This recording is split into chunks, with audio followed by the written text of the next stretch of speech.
RCN. Le son de la différence.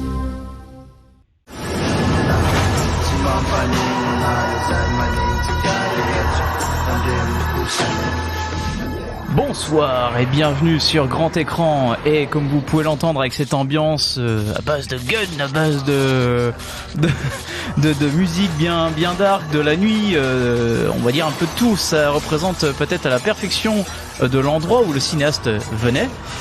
On parle bien évidemment de Hong Kong et en fait le sujet d'aujourd'hui, donc c'est un réalisateur hongkongais et ce n'est pas donc on avait toujours récemment l'habitude de parler donc de John Woo, on va dire de Tsui Hark, de Ringo Lam, de toute cette clique là, mais il y en a un autre aussi qui est très important et qui a notamment été consacré à Cannes, c'est Wong Kar-wai. Et oui, Wong Kar-wai a commencé aussi également par les films de polar, puis et avec le temps est venu dans une sobriété qui va lui rester collée à la peau et que l'on va reconnaître notamment dans ses plus grands films, notamment In the Mood for Love, sorti en 2005. Et j'ai avec moi Charlotte. Comment tu vas, Charlotte ? Ben ça va très bien. Et c'est vrai que ouais, la musique d'intro, je trouve, t'as dit le polar, bon, on verra, mais il a justement mêlé les genres. On pourra en reparler, mais très intéressant de parler de lui aujourd'hui. Et oui, donc on va prendre Wong Kar-wai. Je trouve que c'est un réalisateur très intéressant en fait, parce que on a souvent parlé aussi des cinéastes de genre, des cinéastes d'action. C'est vrai que Wong Kar-wai en fait a une vraie stature, notamment en France, peut-être par son passage à Cannes, d'être considéré surtout comme un auteur.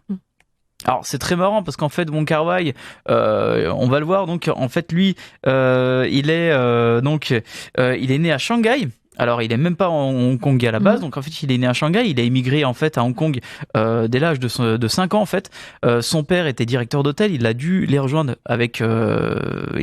donc sa famille beaucoup plus tard parce qu'en fait il a été resté bloqué en Chine à cause de la révolution culturelle dans les années 60. Donc c'était une période assez compliquée aussi. Donc les familles étaient bloquées en deux. Ici c'était très compliqué parce qu'il finalement il a donc grandi dans un lieu qui n'avait plus sa même langue maternelle et du coup il a dû réapprendre et finalement face à cette isolation linguistique et culturelle, le petit Wong en fait va fréquenter assidûment les cinémas avec sa mère et finalement ça va lui donner le goût du 7e art et il va se consacrer dans ce milieu-là à la base à l'écriture. Alors c'est très marrant, c'est un peu paradoxal parce que finalement on parlait de côté Wong Kar-wai très auteur, alors que c'est un cinéaste qui il y a pas si longtemps que ça encore se vantait de faire un scénario qui tenait sur une feuille A4 et je fais le reste à la one again. Ou qui était démultiplié ou rechangé en cours de tournage quoi. Oui, voilà. On en reparlera un petit peu après. Mais c'est vrai que oui, donc c'est un réalisateur très intéressant parce que finalement il va commencer par le principe même de l'échelonnage dans le milieu du cinéma. Il va commencer donc comme assistant de production à la télévision et donc il va devenir scénariste à temps plein peu de temps après. Alors c'est assez marrant parce qu'il va devenir scénariste en fait à la base notamment pour des soap opéras. Donc il va vraiment écrire des soap opéras, comme on a l'habitude en France de voir les styles des Feux de l'amour, mais sauce hongkongaise. Et notamment, il va se relancer sur des comédies romantiques et même des films de kung-fu. Et donc il va se faire reconnaître, notamment par un réalisateur. Alors c'est un réalisateur en fait qui a connu aussi également la grande génération qu'a lancé John Woo, Tsui Hark et compagnie, c'est Patrick Tam. Et Patrick Tam en fait il va lui écrire The Final Victory qui est une histoire de gangster perdu et notamment d'autres films de kung-fu comme je le disais, et c'est finalement grâce à cela que il va être plus ou moins adoubé par Patrick Tam qui va finalement lui produire son premier long As Tears Goes By, premier film qui date de 88 et qui est donc vraiment dans la mouvance en fait des polars qu'avait l'habitude de faire Hong Kong, notamment suite au succès du Syndicat du crime et finalement on remarque ce film, c'est vrai qu'il a un côté très polar derrière cette histoire de deux frères en fait qui veulent subsister dans leur vie, finalement qui vont faire les pires dessins de guerre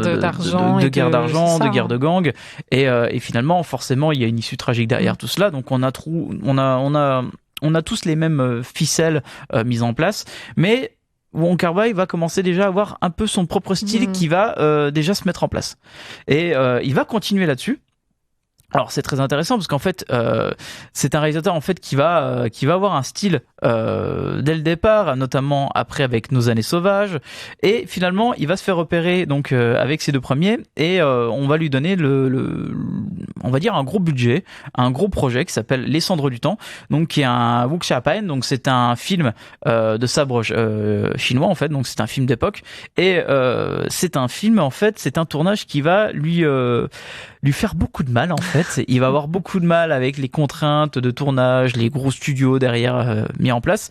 Et en fait, pour se lâcher, en fait, pour se stimuler artistiquement, il va faire un film en parallèle qui s'appelle Chungking Express et qui forcément là va le lancer un peu sur la mouvance internationale. Il va se faire repérer notamment à Cannes.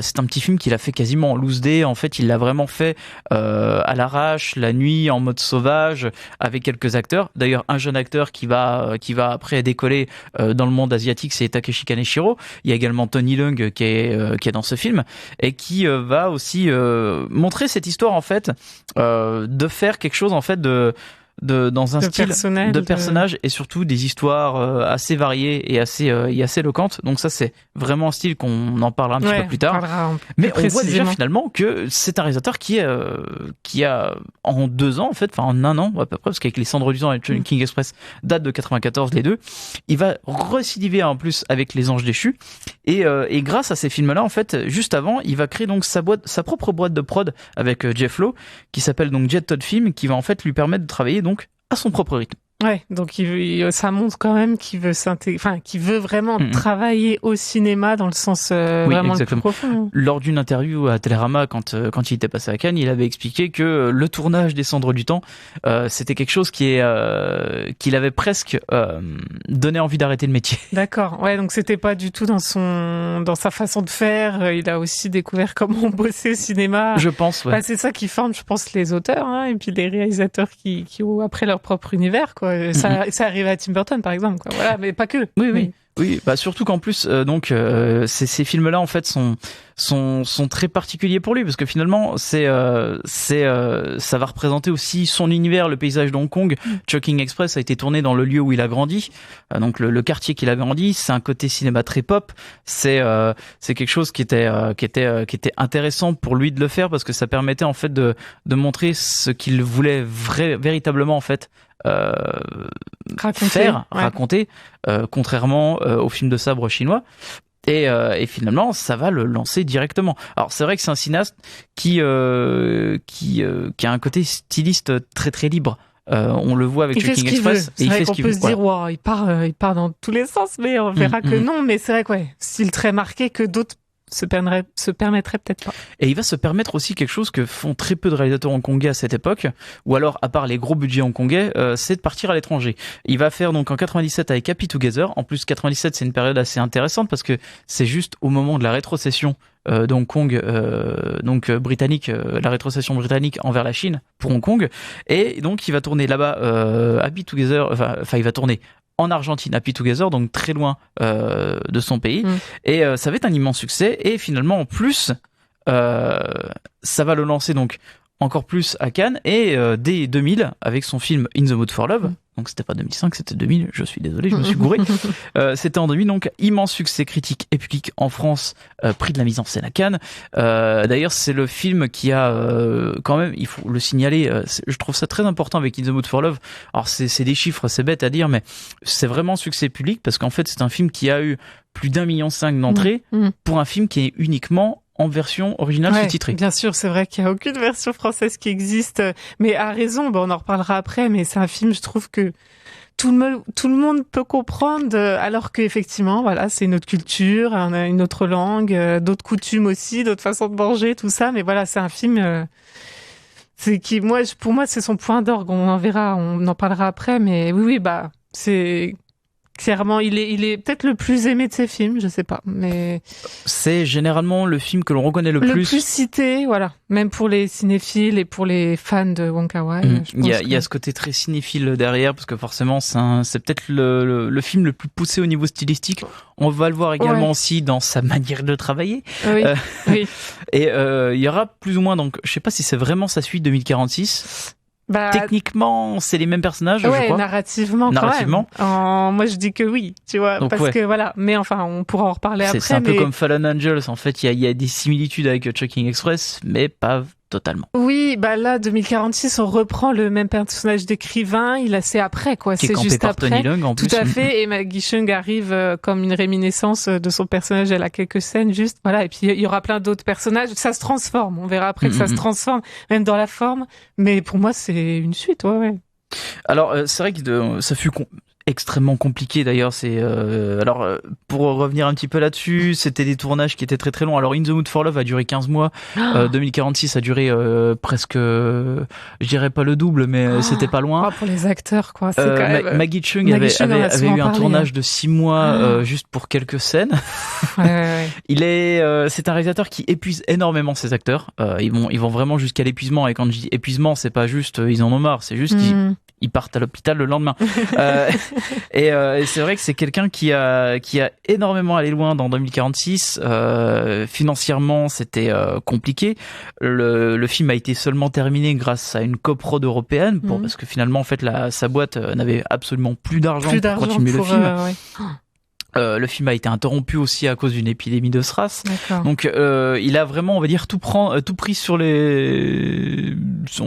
tête à cette époque-là.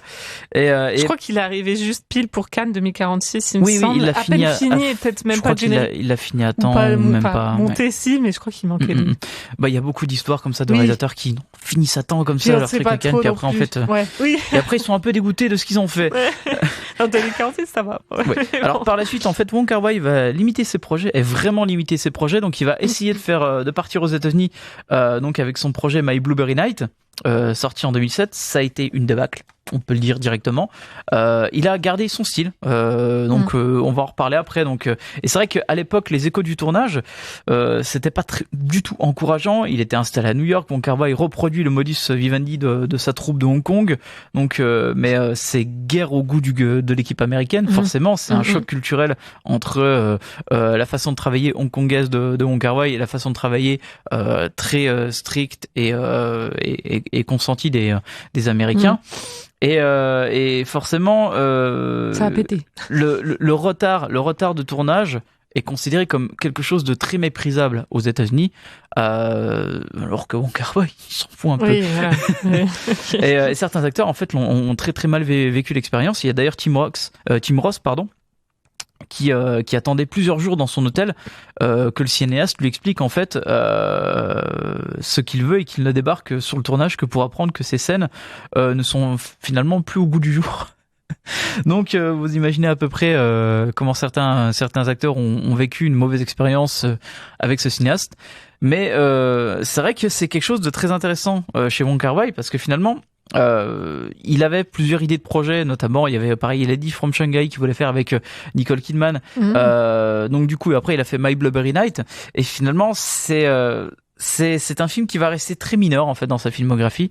Et son dernier film, en fait, c'est commence à être long, parce que finalement c'est 2013. Ouais, c'est ça. Donc c'est The Grandmaster, qui est une pure production chinoise. Ouais. Donc là, c'est même plus pour ses propres projets personnels, c'est vraiment une grosse production. Film de kung-fu. Film de kung-fu qui reprend l'histoire qui a déjà été racontée de Ip Man avec ce bon vieux Donnie Yen, mais cette fois-ci c'est Tony Leung qui est derrière.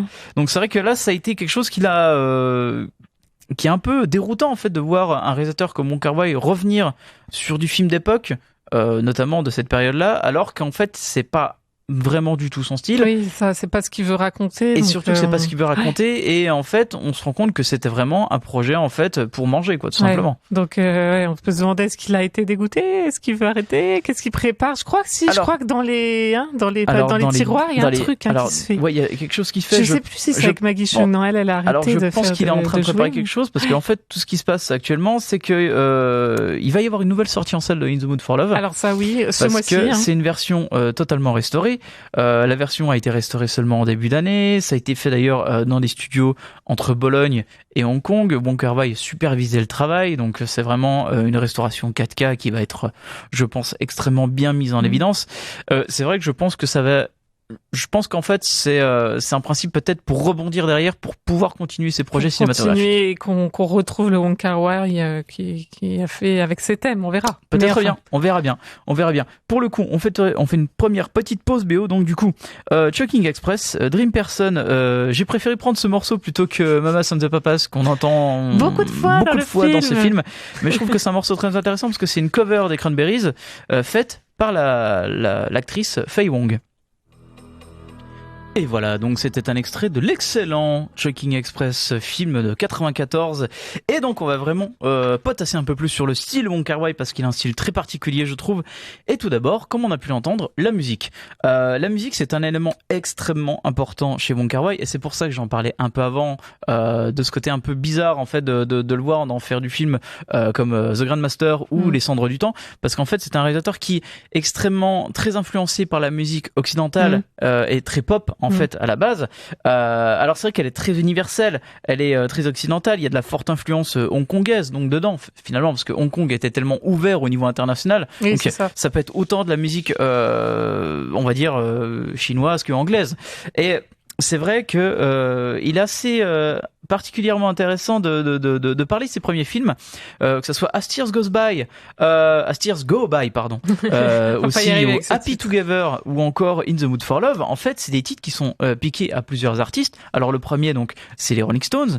Happy Together, c'est les Turtles, ou encore In the Mood for Love, c'est Brian Ferry. D'accord. Donc il y a toujours quand même ce côté très influencé. Un lien avec la musique aussi dans les titres, c'est ça. Je pense qu'il y a quelque chose en fait qui lui fait correspondre par rapport à ce morceau. Alors je pense que forcément son premier film, il pouvait pas mettre les Rolling Stones parce que ça coûtait trop cher.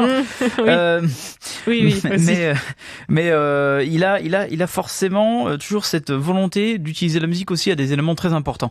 Pourquoi ? C'est tout simplement pour renforcer en fait l'émotion pure et dure en fait de la scène. Alors forcément en Chungking Express, il y a ce côté très intéressant et très influent aussi des Mamas and the Papas, parce que c'est toujours le lieu de rencontre entre le policier qui est incarné donc par Tony Leung et la vendeuse en fait. La vendeuse. C'est comme un lien en fait cette chanson qu'on retrouve à différents moments. Effectivement, c'est comme un lien de ce qui les personnages se rencontrent à différentes reprises, se croisent, et c'est surtout sans se croiser.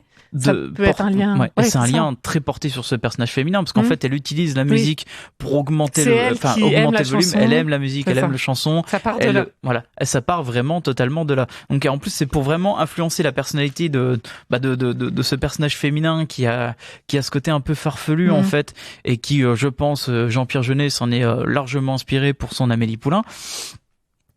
Toujours est-il que en fait, Wong Kar-wai va vraiment aussi jouer vraiment quelque chose de très important sur l'espace et surtout le moment de grâce que peut avoir la musique. Est-ce qu'on peut dire que la musique et une narration aussi chez lui, peut-être où ça l'accompagne quoi, parce que c'est un cinéma de mouvement qui est quand même souvent en train de bouger. Ça le voit encore mieux dans ses films encore plus récents, notamment avec In the Mood for Love et 2046. Alors In the Mood for Love avec forcément le thème le plus connu, qui est le thème de Imaji. Ouais, pardon. Mais pour In the Mood, c'est pas la même utilisation que dans Chungking Express, je trouve.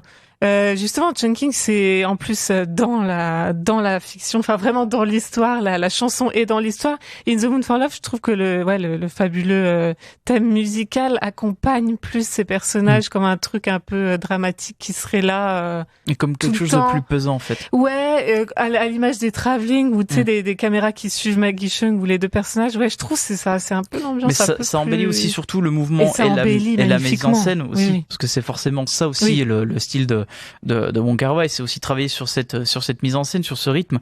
In the Mood for Love, qui a ce côté avec cette musique aussi assez triste, assez dramatique, assez lente, qui correspond aussi avec cette lenteur du mouvement. Alors que Mamas and the Papas, que ça soit aussi dans d'autres films, notamment je pense à Fallen Angels, il y a aussi à des moments très pop dans cette musique-là, un côté un peu plus énergique, c'est plus urbain aussi. Oui, c'est ça. Parce que c'est également aussi cet univers plus très dans présent. Le mouvement, c'est ça. Et les anges déchus, comment tu l'appelles? Oui, voilà, Falling Angel. C'est au contraire d'In the Mood for Love, c'est un film de tueur en série. Oui. Enfin voilà, donc déjà les personnages sont différents. Et pas que, parce qu'il y a plein de personnages. Et pas que, bien sûr, on peut pas dire c'est un film de tueur en série, ça résume trop. Il y a aussi ça chez ce réalisateur, c'est qu'il n'y a pas un personnage principal très fort en fait. Vrai. Il y a une narration qui est toujours vraiment. C'est ça. C'est une mise en scène qui travaille beaucoup sur la temporalité en fait chez Wong Kar-wai. Wong Kar-wai, il utilise notamment des ellipses. Il n'hésite pas aussi à dilater le temps. Alors par exemple, il saccade l'image alors que le son reste à la même vitesse. Il va ça se voit notamment par exemple dans la scène de fin dans As Tears Go By. Ou même dans Chungking Express et Fallen Angels, il a une mise en scène en fait qui va vraiment travailler là-dessus sur un principe de la temporalité. C'est quelque chose de ce qu'on peut faire totalement ce qu'on en veut, et surtout c'est pour aussi travailler un peu plus sur la narration en fait. Bah, t'as raison. Puis ouais, le temps au cinéma, effectivement, le montage, t'en fais ce que tu veux. Mais je trouve que c'est clairement un de ses premiers thèmes en tant que sujet, quoi. Lui, c'est le temps. Comment des histoires, souvent d'amour, mais pas que, mais comment des histoires d'amour traversent le temps. Tu retrouves souvent des personnages. Il y a quelques années qui se passent entre des retrouvailles, tu vois. Et dans quasi tous ces films, quoi. C'est ça. Oui, comme même on peut parler de In the Mood for Love, 2046, mais même Chungking Express. Mais tous en fait. Et c'est vrai que Chungking, c'est un peu moi que je l'ai vu après. J'ai commencé par In the Mood quand j'étais au lycée, et là j'ai revu Chungking et tu dis ah ouais, en fait il y avait déjà tout ce qui est son cinéma en fait. Enfin, j'ai l'impression qu'il a les mêmes personnages, ceux qui se retrouvent, qui se croisent, qui se perdent de vue et tout ça, et tu l'as déjà dans Chungking Express. T'as déjà des trucs qui fuit un peu, je sais pas comment on pourrait résumer son cinéma, mais ouais, clairement, le temps. En fait, tout simplement, c'est au centre. Le cinéaste, en fait, dit avoir abordé Chungking Express, en fait, comme un recueil de nouvelles, et de fait, donc, propose 2 films en un. Ah oui. On s'est à peine installé dans une histoire qui nous fait basculer dans une autre, sans aucune loi, sans aucune logique, que celle finalement de l'instinct et surtout en fait de la perte amoureuse entre les 2 policiers, qui en fait a du mal à se remettre de sa rupture, et l'autre en fait avait une histoire plus ou moins concrète, mais finalement cherche l'amour plus qu'autre chose. Donc il y a ce côté-là aussi qui est un peu... il est assez choral, souvent, enfin un film choral, je sais pas si on peut dire ça, mais ouais, il y a plein de personnages, donc oui, le terme de nouvelle, ça ne m'étonne pas venant de lui. Totalement, et surtout que, comme je l'ai dit, ça travaillait là-dessus. Il y a aussi cette importance des personnages. En fait, la plupart de ces personnages, c'est des personnages assez marginaux et très mélancoliques. La mélancolie est quelque chose de très très important chez Wong Kar-wai, dans quasiment tous ses films, je trouve d'ailleurs. Il y a quelque chose en fait dans son premier long, As Tears Go By, avec ces 2 truands en fait, qui forcément sont des personnages marginaux et qui l'un va encore plus loin que l'autre, donc va entraîner l'autre dans sa chute, et même du côté de la police dans Chungking Express avec le personnage de Takeshi Kaneshiro qui a ce côté très marginal et qui a cette scène assez anecdotique mais qui pourtant a une importance capitale. C'est quand il va donc essayer de trouver toutes les canettes d'ananas périmées, parce qu'en fait pour lui vendre les canettes, comment dire, qu'elles soient mises à la poubelle, il ne trouve que c'est absolument dégueulasse, et que il a cette notion là en fait que n'importe qui normalement doit essayer d'avoir de trouver sa propre canette périmée, ou je sais plus quoi. Il sort un truc un peu idiot comme ça, mais en fait c'est une réflexion assez philosophique et psychologique sur il y a toujours quelqu'un pour attendre quelqu'un d'autre. Ouais, en fait. C'est ça. Et la date de péremption que tu dis là, ça parle du temps, quoi. Et ça surtout parle que la aussi date de ça. Voilà, et la date de péremption en plus correspond au 11 mai. C'est surtout la date, je crois, où il a rencontré. C'est ça en fait, voilà. Si je me trompe pas, le personnage féminin. Et du coup, il y a cette scène où en fait, il va dire, la prochaine donc qui rentre dans le bar, je vais tomber amoureuse d'elle. Et puis en fait, c'est le 11 mai, et on se rend compte qu'en fait, c'est une autre date, une autre période de l'année, quoi. Mais quand tu parles des petites canettes, là, moi, j'ai remarqué que dans ces films, t'as souvent pas mal d'objets un peu poétiques qui pourraient être désuets, effectivement, une boîte périmée et tout ça. Mais par exemple, du coup, là, c'est des conserves. Elle cache un verre dans As Tears Goes By pour qu'il le retrouve un peu plus tard, parce que les autres verres, il va les casser, donc elle lui en cache un. Il y a une boîte fontaine très kitsch dans Happy Together, et fait pour que les personnages se remémorent des choses en fait. Et c'est des petits objets poétiques comme ça, un peu pop aussi peut-être de son cinéma du coup, qui servent à ça, à méditer sur un passé, sur une histoire. Après oui, tu disais mélancolie. Et ça, je suis parfaitement d'accord avec toi. C'est le cinéaste un peu de la mélancolie, comme si on parle de polar et de kung-fu, mais c'est vrai que je crois que lui, quand même, ne cesse de parler d'histoires d'amour, de couples, pas forcément à 2, ça peut être des gens, qui vont retrouver quelqu'un, il y a peut-être 3 personnes dans le couple, je sais pas, mais des histoires d'amour, et du coup, effectivement, c'est comme des histoires qui n'arrivent jamais à se concrétiser. In the Mood for Love, c'est clairement le mélo, c'est ça. Ouais. Mais rien que le moyen métrage Eros, qui était c'est La Main, du coup. Alors, Eros, c'est un film qui regroupe 3 moyens métrages. Oui, c'est 3 moyens métrages, donc il en a réalisé un. C'est ça, qui s'appelle La Main. Et du coup, rien que dans ça, t'as tout son cinéma, t'as comment 2 personnes pourraient s'aimer. mais ne se trouve jamais parce qu'il y a telle contrainte, tel machin, voilà. Donc c'est un peu, c'est la mélancolie, la nostalgie d'un passé, de et si j'avais pu. Et surtout qu'en plus, dans In the Mood for Love, ça revient dans les années 60, donc forcément, ça reparle de la révolution culturelle. Il y a toujours en fond, je trouve, quelque chose de très social. Je pense que c'est quelque chose de très personnel, qui est encore plus personnel que les autres, parce que c'est vrai que quand on prend dans Chungking Express, il y a des idées donc sur les sentiments, que ça soit naissant, que ça soit finissant, sur la confusion forcément entre les personnages. Mais c'est surtout en fait, je pense, et c'est surtout là aussi une des forces de ce réalisateur, c'est qu'il va toujours rapprocher en fait ce contexte et cette définition de ces personnages en fait par rapport à leur environnement, que ça soit dans les grandes villes où tout est devenu en fait très rapide et très impersonnel. Et comment aussi ça éloigne les gens, les villes. Oui, ça éloigne les gens. Il le joue excellemment bien en fait dans l'utilisation de certains objectifs. Alors par exemple dans Chungking Express, il joue beaucoup en fait sur les grands angles et presque sur le fisheye en fait pour vraiment voir les gros plans des personnages principaux vraiment en avant et d'autres qui soit sont rapprochés, soit sont encore plus éloignés que des autres.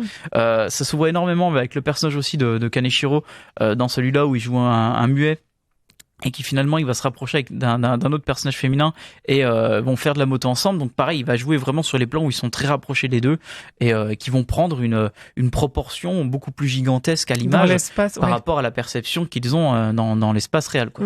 Et comment ils traversent l'espace, ça c'est très intéressant aussi. Il faudrait analyser en détail, mais enfin, In the Mood for Love aussi, c'est des traversées d'appartements, c'est des villes, c'est des restaurants. Et c'est vrai que c'est un cinéma de personnages pour le coup. Je crois qu'il y a quand même des personnages très forts à chaque fois, très présents, mais c'est vrai qu'ils sont vraiment ancrés dans un espace. In the Mood, c'est quand même un ballet entre une voisine qui est extrêmement commère, du coup c'est à cause d'elle, je pense que le couple ne peut pas se former, mais du coup voilà, il y a un jeu entre les deux appartements, entre les couloirs, entre je vais chercher mes pâtes au resto, je vois il y a la pluie, je me fais arrêter sur le trottoir, et il joue excellemment de ça, et c'est quelque chose, c'est une œuvre de cinéma, quoi, voilà, enfin, le cinéma peut faire ça, mettre ses personnages dans un cadre, effectivement, comme tu dis, un cadre qui serait le monde, quoi, la ville. Surtout cet urbanisme en fait, et la façon dont il a représenté Hong Kong. Alors on le voit dans beaucoup d'autres films, mais Hong Kong en fait généralement, quand on pense à Wong Kar-wai avec cette ville, c'est la nuit, c'est les néons, c'est le côté très lumineux, mais avec un très sombre, coloré, et très coloré en même temps, parce que finalement, quand on le voit notamment dans ses premiers films, il y a ce côté lumière néon, donc c'est un côté très bleuté, presque vert sur certains aspects de la peau de ces personnages. Et c'est vrai qu'il y a un peu cette errance nocturne en fait, un côté presque sordide et surréaliste. Les Anges déchus, les Fallen Angels, c'est un côté très très surréaliste en fait par moment, surtout avec l'omniprésence de cet autre personnage principal qui est également campé par Tony Leung, parce que Tony Leung et Kaneshiro ils ont joué tout le temps avec ce réalisateur. Surtout Tony Leung, c'est un peu son avatar. Surtout parce qu'après on le revoit dans In the Mood for Love, on le revoit dans 2046, on le revoit même dans The Grandmaster. Donc, il est dans tous ces films. Mais en termes d'errance, t'as raison de prononcer ce mot-là. Et Happy Together que je peux aussi rapprocher de ça, parce que c'est des gens. Avant ça, les Anges déchus, c'est quand même étonnant, parce que c'est notamment une tueuse en série, mais elle se fait chier, en fait. Oui. Enfin, c'est vrai que tu dis, elle s'ennuie beaucoup, et c'est un truc comme ça qui s'étire, ils se croisent jamais pendant tout le film, et tu dis, tiens, il y a un truc qui fait que ça s'étire, quoi. Et du coup, Happy Together, pareil, il y a de l'ennui chez les personnages, concrètement, et dans la mise en scène aussi, ça s'étire. Il y a du noir et blanc, pour le coup, dans Happy Together, c'est un peu plus sobre. Chose qu'il ne faisait pas avant. Mais pas que. Il y a du noir et blanc au début, puis après ça revient en couleur sans que tu te rendes compte. Enfin voilà. Mais donc sobriété, je sais pas. Mais oui, il y a l'errance, ça clairement. Clairement. Surtout cette vision assez presque étouffante en fait de cette jungle urbaine, c'est ça. Notamment dans son premier film qui était quand même très très évident. Après c'est simple de montrer quelque chose de très vivant, parce que finalement c'était des vrais premiers tournages très très sauvages, chose qu'il s'est un peu plus calmé par la suite parce qu'il a voulu maîtriser, on va dire, et prendre son temps, donc ce qui a été un problématique avec beaucoup de réalisateurs, enfin beaucoup de producteurs et d'acteurs, mais il avait toujours en fait quelque chose de très simple, c'est qu'il avait un peu cette espèce de sainte trinité. D'ailleurs, c'est ce que disait son chef opérateur Christopher Doyle, qui a bossé avec lui depuis Chungking Express. Il y avait William Chang, qui était donc monteur et décorateur. Et pour lui, Wong Kar-wai en fait joue comme un trio de jazz. Même si le cinéaste compose la partition, chacun apporte sa couleur. L'éclat de leur travail vient des ajouts personnels et surtout de l'écoute de chacun, donc entre les trois. Et ils se servent des idées de l'autre et rebondissent tout le temps. Ça donne une osmose stylistique qui l'éclate en fait finalement depuis Chungking Express. Quoi. Ouais, mais ça se sent quoi. C'est vrai que tu parles de trio. Enfin voilà, on sait pas qui a fait quoi, mais il y a comme un truc, un balai, un truc qui explose. Des fois c'est peut-être un peu trop. Peut-être qu'il y a des gens qui pourraient ne pas aimer ce côté. Voilà. On peut comprendre appuyé. aussi cet aspect aussi très pesant que peut donner Wong Kar-wai dans ses films. Notamment, c'est que il faut pas s'attendre à ce que Wong Kar-wai aille à l'essentiel déjà dès le départ. Non, il va toujours mettre en place vraiment sa situation, ses personnages et vraiment voir cette évolution possible aussi entre l'un et l'autre, parce que finalement c'est généralement aussi des histoires de cœur qui se déroulent bien ou mal, ou très mal. C'est ça, et qui ont d'autres liens, qui retrouvent d'autres personnes, enfin comment dire, différentes directions en fait. Et c'est vrai que si t'as dit possible, c'est un peu aussi des films de possibilités. Ah bah Happy Together, c'est ça. Un couple, ils sont quand même faits pour s'aimer. Ça se passe mal, machin nana. Il y en a un qui part, il revient. Enfin voilà, ça fait que ça. Et tu te dis l'autre attend, va l'attendre à un point de rendez-vous, va-t-il venir? C'est que ça, enfin, un cinéma de possibilités, vraiment de direction. Il réfléchit à ça. Je pense que ça doit l'obséder assez, dans tout ce qu'il fait, quoi. Je pense que c'est un réalisateur aussi qui veut montrer en fait que ce genre de développement, en fait, une minute d'inattention, en fait, tout peut basculer. En fait, il y a ce côté-là aussi qui est très présent. Et c'est vrai que c'est un réalisateur qu'on pourrait penser à ce côté très presque gnangnan quand on pourrait penser aux premières images de In the Mood for Love ou au 2046, mais en fait il y a une véritable profondeur pas narratif je trouve, mais plutôt très très très stylistique avec sa mise en scène, parce que finalement c'est quelqu'un qui travaille là-dessus à fond en fait. Ouais, après c'est vrai que tu dis profondeur narrative, c'est sûr que In the Mood for Love c'est un couple, ils sont voisins, chacun est engagé dans une autre relation et il se trouve que les deux vont comprendre que leur conjoint respectif voit quelqu'un d'autre et c'est ce rapprochement de ces deux êtres-là dans leur chambre d'hôtel, mais ça paraît simple, mais c'est vrai que ça dit tellement de choses. En fait, c'est un cinéma qui pose les situations, ça dit tellement de choses en fait sur les gestes, les regards, c'est une relation qui va se faire comme ça. Enfin, moi je trouve que c'est ce qui peut se faire de mieux quand on veut parler d'une relation aussi compliquée soit-elle, et puis aussi parasitée par les voisins, comme j'ai dit tout à l'heure. Donc peut-être c'est simple, mais c'est formellement, c'est tellement tout converge, enfin c'est tellement parfait. Je trouve aussi comment il ralentit, tu parlais de ralenti tout à l'heure, comment on peut ralentir tel ou tel geste à l'écran. Oui, c'est parce que c'est le souvenir d'une relation qui marquera ce personnage à vie. Enfin voilà, il y a tellement de choses à dire sur ce film, mais je trouve qu'il est arrivé justement, il fait peut-être d'une histoire un peu simple que beaucoup de monde a traité, quelque chose d'absolument fou et je sais pas, il arrive à le marquer à l'écran d'une façon un peu immortelle, quoi, comme le personnage là dans sa tête, tu vois, je sais pas comment dire. Non mais je vois ce que tu veux dire, parce que finalement il y a aussi ce geste fort que j'ai pas noté d'ailleurs dans mes notes, mais c'est aussi le geste fort de l'inspiration, parce que finalement si je reprends le contexte de In the Mood for Love, il joue un écrivain, Tony Leung. Oui, en plus Tony Leung joue un écrivain. Ça c'est important. Et Wong Kar-wai, comme on a expliqué, il a épuisé littéralement ses acteurs, il les laisse dans un état de stupeur qui finalement va magnifier ses personnages. Il se voit pas parce que les acteurs sont sublimes souvent chez lui. Le film en fait est envisagé finalement comme un peu comme une suite à nos années sauvages. En fait, il avait à la base pensé à ça et finalement il a travaillé là-dessus sur plusieurs contextes. Il a préféré donc revenir sur les années 60. Mais c'est vrai qu'en fait pendant tout ce film, il a travaillé sur les décors, il a travaillé sur les différentes scènes, et finalement, au dernier moment, il va inventer des scènes de comédie qu'il ne gardera absolument pas. Il va couper aussi des scènes d'amour entre les deux personnages, juste avant d'expédier à Cannes les bobines. Donc en plus, les bobines, quand elles vont arriver à Cannes, elles seront même pas mixées. Oui, c'est ça. Donc c'est vraiment, en fait, le film a été terminé en catastrophe pour qu'il arrive sur la croisette, quoi. Ouais, alors que c'est quand même très juste en termes de cadre.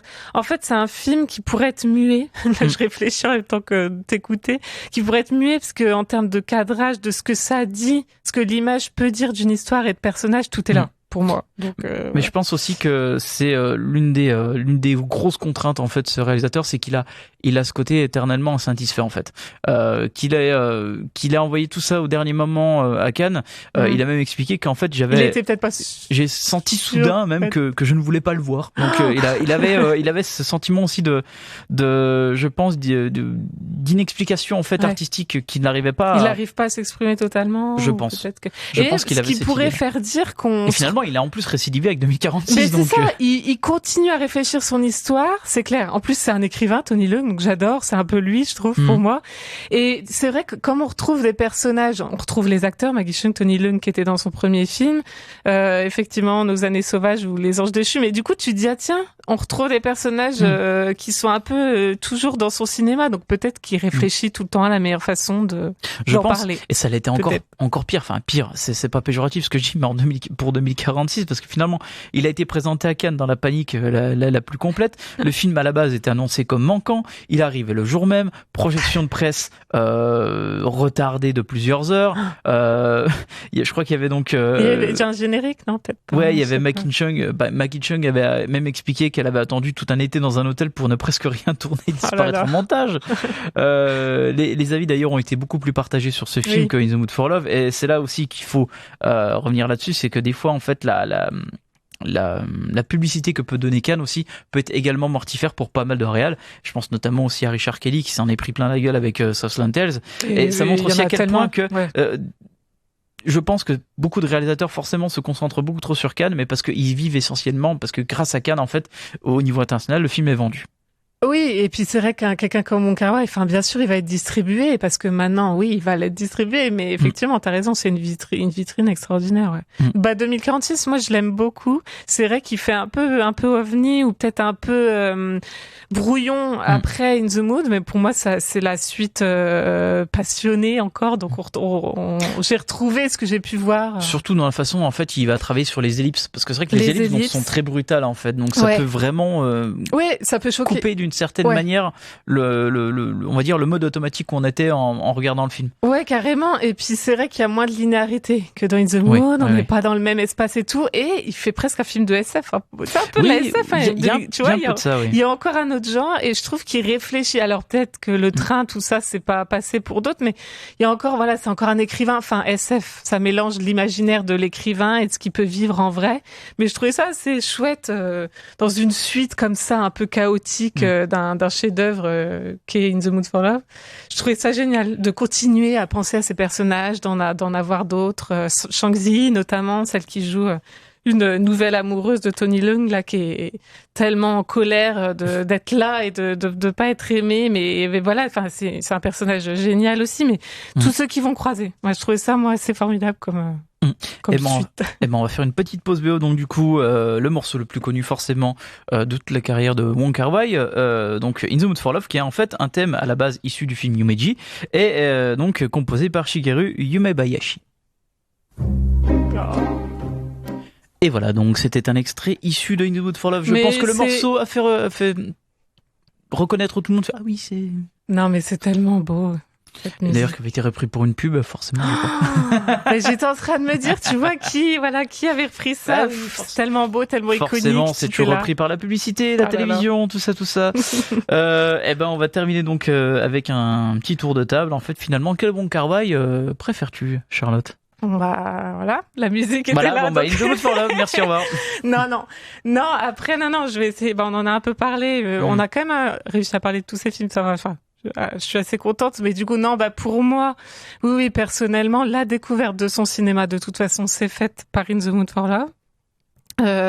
En pleine étude de cinéma pour ma part, mais ça reste un choc émotionnel quand même, que j'ai pas forcément retrouvé, tu vois, Roland, dans ses autres films.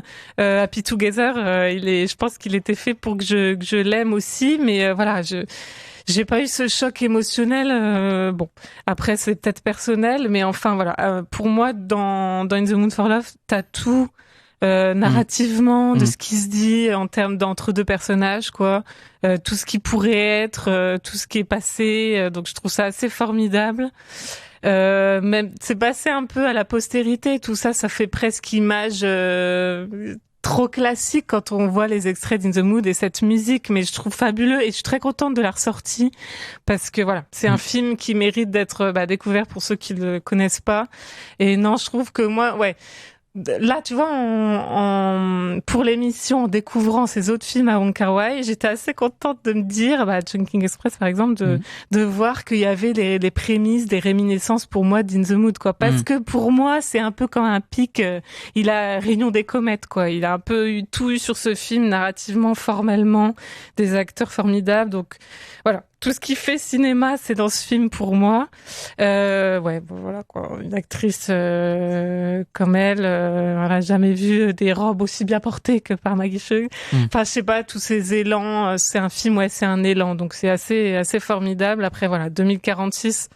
J'aime aussi beaucoup, mais tu vois, parce qu'il avait ce fantôme d'In the Mood for Love. Il avait le fantôme derrière, oui, forcément. Ouais, c'est ça. Il avait 4 ans après, en plus. Ouais, mais ça raconte ça. Ça raconte Tony Leung, qui est totalement encore dans son histoire, qui est hantée par Maggie Cheung. Je suis encore fan de cette actrice, mais du coup, tu te dis, ah ouais, il est encore hanté par elle, et malgré Shang-Chi, malgré Gong Li et tout, voilà.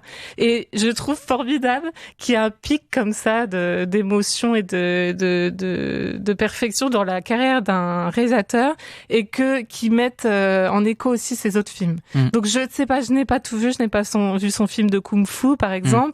Je ne sais pas, voilà, si on peut tous les lier, mais enfin je trouve qu'il y a en tout cas un lien sur le temps, sur les histoires qui se croisent et tout ça qui pourrait se faire, que je trouve ça assez formidable, et pour moi c'est atteint dans les deux mots de forme. C'est vrai que pour beaucoup de spécialistes du milieu du cinéma et du 7e art, In the Mood for Love est vraiment considéré comme le pinacle de sa carrière.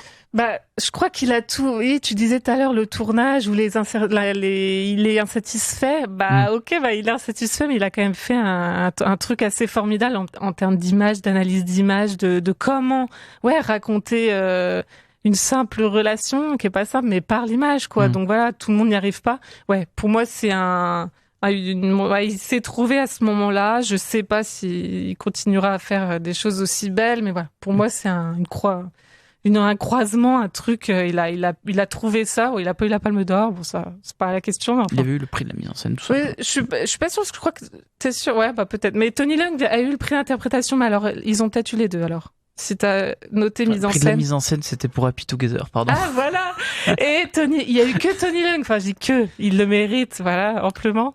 Mais bon. Mais bref, pour moi, c'est son nirvana, son Himalaya, je sais pas comment dire, c'est son sommet, voilà.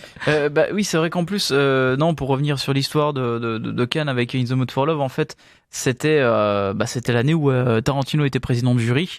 C'était en fait Michael Moore qui l'avait eu parce qu'il fallait donner un prix politique. C'était cette année-là. Ouais, et en fait, Tarantino a dit en off à Wong Kar-wai. Enfin après, bon, ça c'est les histoires, on sait pas si c'est vrai ou pas, mais il a quand même dit à Wong Kar-wai que son film c'était le plus beau de tous, mais il est quand même reparti bredouille. Ah ouais, donc quand tu sais ça, tu dis ok, il l'a donné à Moore qu'à aucune. Mais on savait très bien que Michael Moore a eu la Palme d'Or parce que voilà, il fallait faire un truc politique. Ouais, mais c'est fou, un film doit être complet, quoi, et tu peux dire que In the Mood est politique aussi. Parce que la Palme d'Or en fait mérite quelque chose maintenant. Alors on parle pas juste de la Palme d'Or de cette année. Je crois pas qu'on va en parler à un autre moment, Roland. C'est trop frais. Oui. Dans notre... Oui.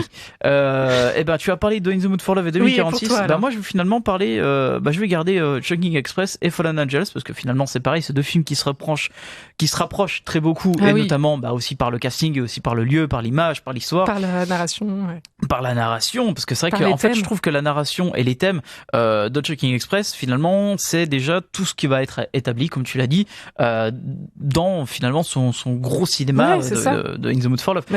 C'est vrai que c'était quelque chose que je trouve très intéressant parce que c'est le contexte qu'il a fait vraiment en parallèle avec Les Cendres du Temps, et qu'il a dit pour lui c'était il avait plus la sensation de s'amuser, il voulait quitter, pour lui tout était devenu pesant dans le milieu du cinéma, il avait envie de retrouver l'énergie et l'instinct. Et je trouve que c'est le bon terme en fait derrière l'instinct. Et en fait, il explique Chungking Express, je l'ai fait comme un voleur la nuit. Et c'est dans l'urgence, on voit le mouvement du film, c'est formidable. C'est exactement ça. Et je trouve qu'avec la narration qui est mise en place, et c'est vrai que j'en avais pas parlé, mais aussi c'est un cinéaste qui cite beaucoup dans ses films. Alors, pas seulement par la musique, comme j'en avais parlé avant, mais aussi par le biais de la mise en scène, par le biais du travail de son montage. Je pense notamment, on voit qu'il y a énormément d'influence, notamment de la nouvelle vague française, que ça peut être que ça soit du Godard ou même d'Amy avec Lola. Il y a ce travail de la voix off. Ce travail de la voix off, c'est omniprésent chez Wong Kar-wai, parce que en fait, cette voix off, elle va pas représenter le point de vue de tel ou tel personnage, enfin son point de vue personnel, mais son point de vue aussi surtout de lui face aux autres en fait. C'est surtout ça. Ouais, et ça agit aussi comme un lien entre le temps, ce qu'on disait tout à l'heure, effectivement. Ouais, c'est intéressant ce que tu dis sur la voix off. Bah, du coup, je pense, il cite, moi, je sais pas trop ses citations, mais maintenant, il les cité. Je pense qu'on le cite aussi. Oui, et je pense à Moonlight. Oui, voilà, de Barry mais Jenkins, récemment, non, mais c'est ça qui s'en revendique totalement. C'est vrai qu'en revoyant ces films, tu te dis, ouais, mais il a tout vu, Barry Jenkins. Après, on parle pas de Moonlight ici, mais du coup, c'est pas une citation, c'est plus quelqu'un qui va s'en inspirer pour, par exemple, les scènes au restaurant, quoi. Oui. Il se dit, allez, je veux aussi figer des moments, des instants. Et Moonlight, c'est aussi quand même un film de retrouvailles, et voilà. Pour la petite parenthèse. Et je trouve intéressant, notamment, Chunking Express, parce que c'est vraiment un lieu où il y a vraiment une complémentarité et finalement aussi les problèmes d'identité des personnages, parce que finalement ils sont dans un lieu qui est issu d'un mélange compliqué, parce que finalement on découvre des personnages qui sont de tout horizon en fait. On a autant Kaneshiro qui parle mandarin, il y en a d'autres qui parlent cantonais, il y en a d'autres qui parlent japonais, on a même des personnages indiens qui bossent dans le restaurant à côté. Donc c'est vrai que ça montre aussi à quel point en fait c'est un milieu qui montre le Hong Kong, le vrai Hong Kong, et c'est pour ça que j'adore ce genre de film des années 90 qui montrait le vrai Hong Kong immense, qui est immense, qui est juste d'une folie furieuse en termes d'influence, en termes de logistique, en termes de développement urbain.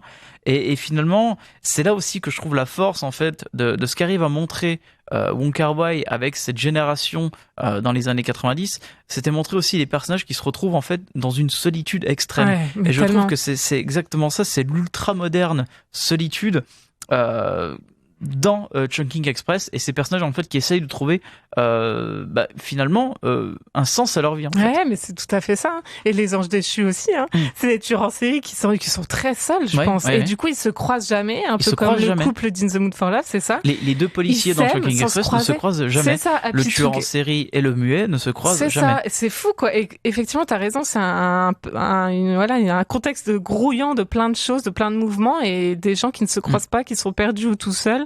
Aussi Happy Together, pareil quoi. Parce que c'est là aussi ils se perdent. C'est là aussi finalement l'une des forces de chez Wong Kar-wai. Finalement, le personnage principal n'est-il pas la ville?